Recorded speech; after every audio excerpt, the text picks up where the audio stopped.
It began with a whisper, the kind that slithers through marble corridors long after midnight.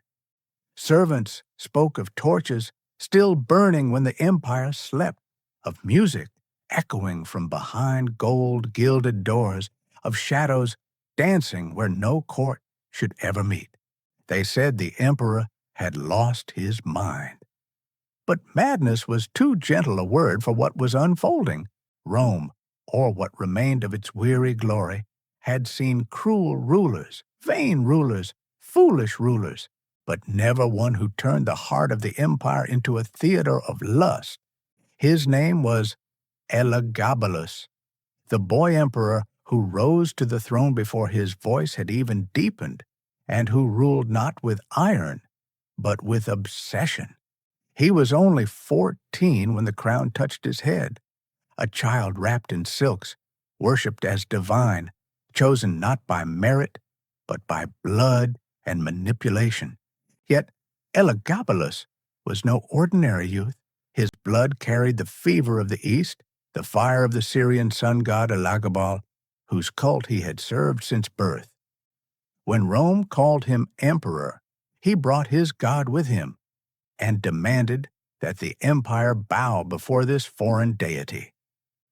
The Senate trembled. The priests fumed. The people watched, uncertain whether to laugh or to kneel. The boy who should have been learning discipline and diplomacy instead began to rewrite the meaning of power itself. At first, his eccentricities were dismissed as youthful indulgence. He built temples for his god, wore shimmering robes, painted his eyes with kohl, and paraded through the streets in jewels that made even queens blush. But soon, his curiosities turned darker, a hunger that could not be sated by worship alone. The palace atop the Palatine Hill began to transform. Curtains of deep purple replaced the banners of conquest. Statues of Jupiter and Mars were pushed aside for strange idols from the deserts of Syria. The marble halls that once echoed with the voices of senators now trembled under the rhythm of drums, the laughter of courtesans, and the sighs of bodies caught in forbidden ritual. Each night, torches lit the Roman sky, perfumes spilled like rivers, and the empire's most powerful men and women found themselves drawn into the emperor's web. What began as devotion turned into theater, a rebellion against every Roman virtue that had built the empire. Elagabalus called them celebrations of the divine flesh, but his guests whispered another word, orgies. At the center of it all stood the emperor himself, delicate, painted, and adorned like a bride of the gods.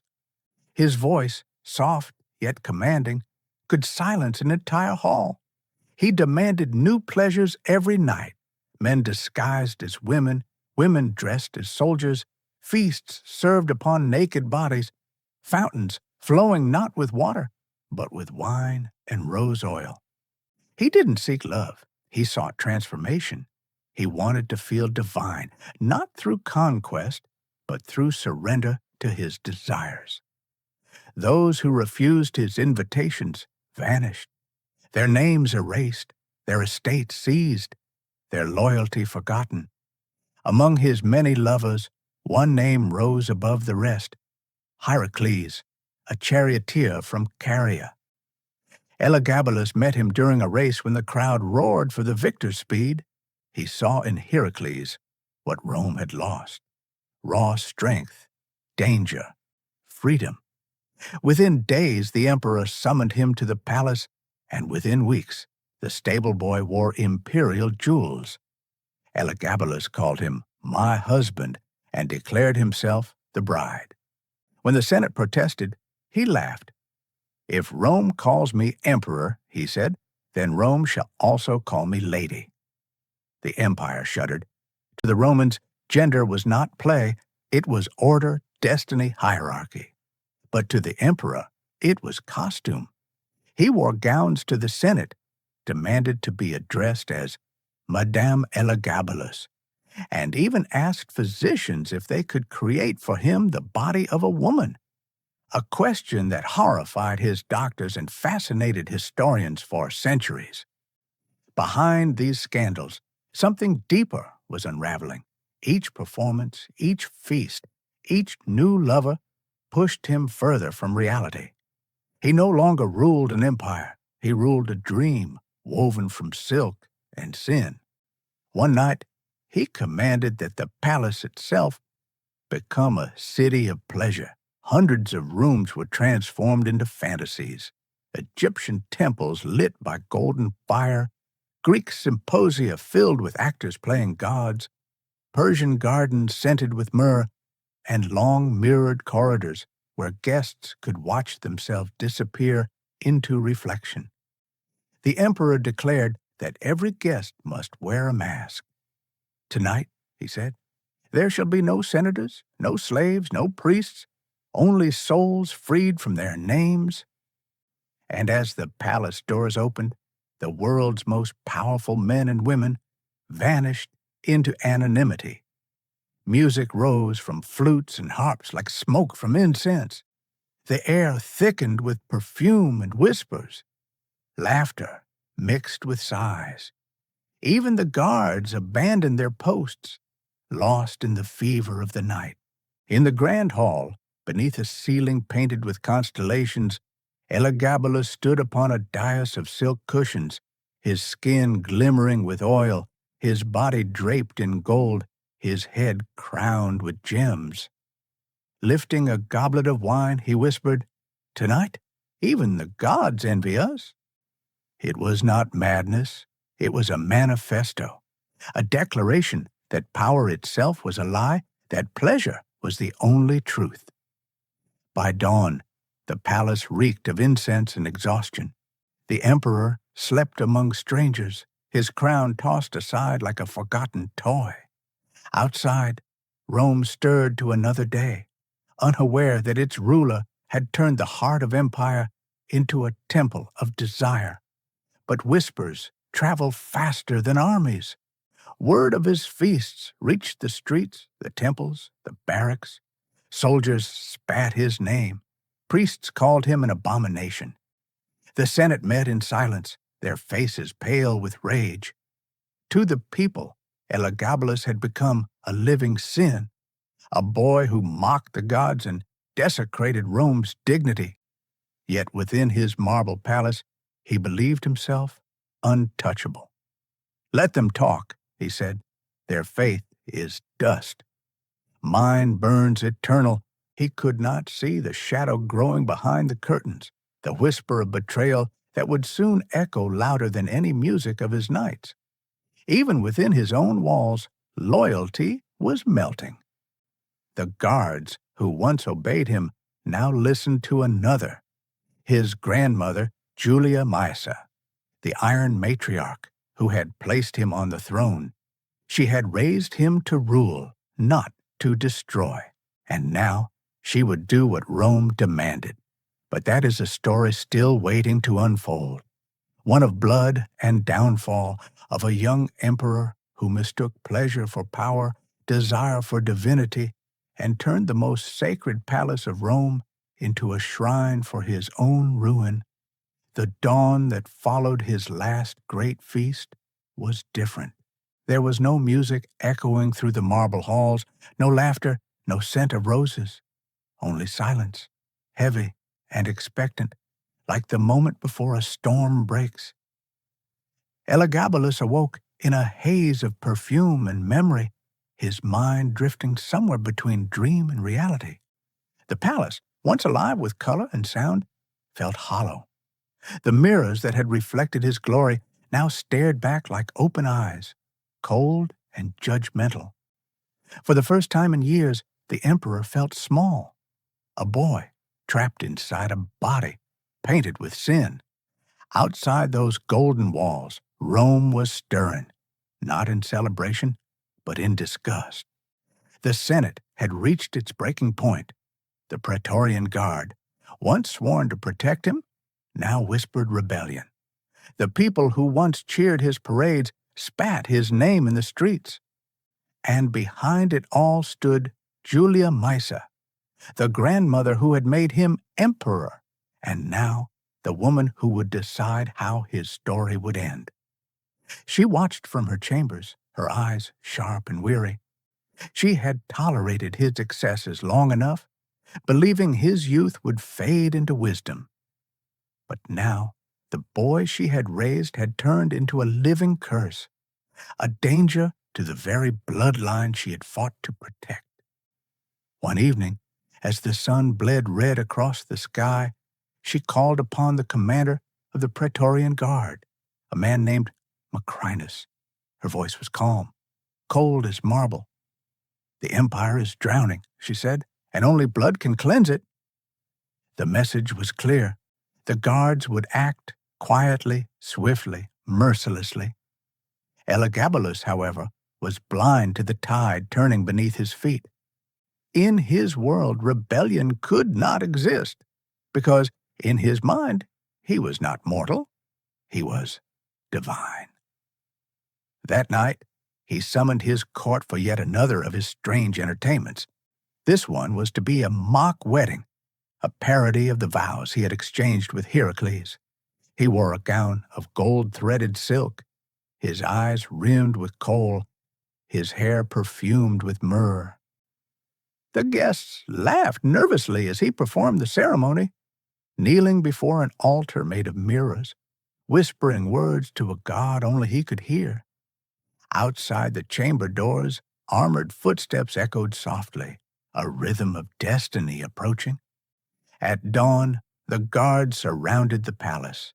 Julia Misa's orders were sealed. No horns, no battle cries, just the quiet efficiency of betrayal. When Elagabalus realized what was happening, he fled through the corridors like a frightened child, dragging his mother, Julia Soemius, by the hand. The air was thick with smoke and fear. Servants hid behind curtains. Courtesans vanished into the shadows. The same men who had once bowed to him now stalked him with blades drawn. He ran to the temple he had built for his god, the temple of Elagabal, believing he could find sanctuary there. The marble steps were cold beneath his bare feet. Inside, he threw himself before the black stone idol of the sun god, whispering prayers through trembling lips. His mother begged the soldiers for mercy, offering gold, jewels, anything to spare him. But mercy had left Rome long ago. The guards stormed in, swords flashing, armor clanging. The boy who once called himself divine was dragged from the altar, his painted face streaked with tears and sweat. "I am your emperor," he screamed. "I am your god." But the soldier's eyes held no reverence, only disgust. In that final moment, history became myth. Some said he was slain instantly, his body cut down beside his mother's.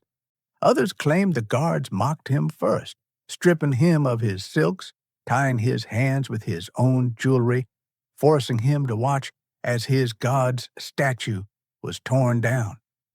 Then, with cold efficiency, they strangled him, the same neck that had once worn crowns and pearls, now gripped by rough soldier hands. His body, broken and lifeless, was dragged through the streets of Rome.